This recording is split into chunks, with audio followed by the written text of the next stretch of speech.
আমরা বয়স বের করা শিখব। মনে করুন কোনো ব্যক্তির জন্মসাল হচ্ছে ১৯৯৭ সালের ১০ মাসের ১৫ তারিখ। এখন আজকে হচ্ছে ২০২৬ সালের ৮ মাসের ৯ তারিখ। এখন আমরা প্রথমে সাল লিখব, তারপরে মাস লিখব, তারপরে দিন লিখব। এখন এটাকে বিয়োগ দিব। ১৫ থেকে ৯ হচ্ছে ছোট, তার জন্য আমরা এখান থেকে ১ মাস নিব। ১ মাস যদি আমরা নিই তাহলে হবে কি ১ মাসে ৩০ দিন এবং এখানে আছে ৯ দিন। তাহলে ৩০ এবং ৯ হচ্ছে ৩৯ দিন। তাহলে ৩৯ দিন থেকে ১৫ কে আমরা বিয়োগ দিব। ৩৯ দিন থেকে যদি আমরা ১৫ বিয়োগ দিয়ে দিই তাহলে আমাদের দাঁড়াবে ২৪ দিন। এবার আমরা যদি ১ মাসকে ফেরত দিয়ে দেই তাহলে ১০ মাস হয়ে যাবে ১১ মাস।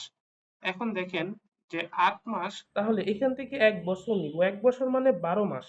তো ১২ মাস আর হলো ৮ মাস মিলে হয়ে যাবে এই জায়গাটা ২০ মাস। তাহলে ২০ মাস থেকে যদি আমরা ১১ মাস চলে যাই তাহলে আমাদের আসবে ৯ মাস। এবার এই ১ বছরটা এখানে ফিরিয়ে দিই তাহলে এটা হয়ে যাবে ৯৮। এখন ৯৮ আর হচ্ছে হলো ২০২৬ আর থেকে ১৯৯৮ বিয়োগ দিব। তাহলে বিয়োগফল হচ্ছে ২৮।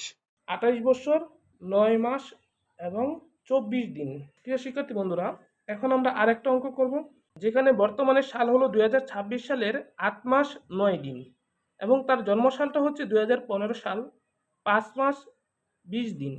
তাহলে প্রথমে দেখেন এটা ৯টা ছোট, তাই এখান থেকে আমরা ১ মাস নিয়ে ২০ থেকে যেহেতু ৯ ছোট, ১ মাস যদি আমরা এখানে নিয়ে যাই ৩০ দিন চলে যাবে।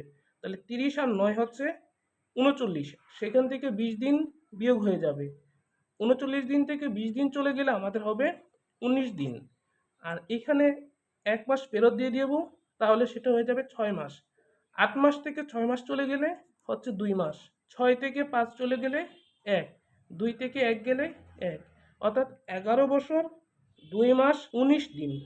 প্রিয় শিক্ষার্থী বন্ধুরা, আশা করি আপনারা বয়স নির্ণয়টা এখন নিজেরাই করতে পারবেন।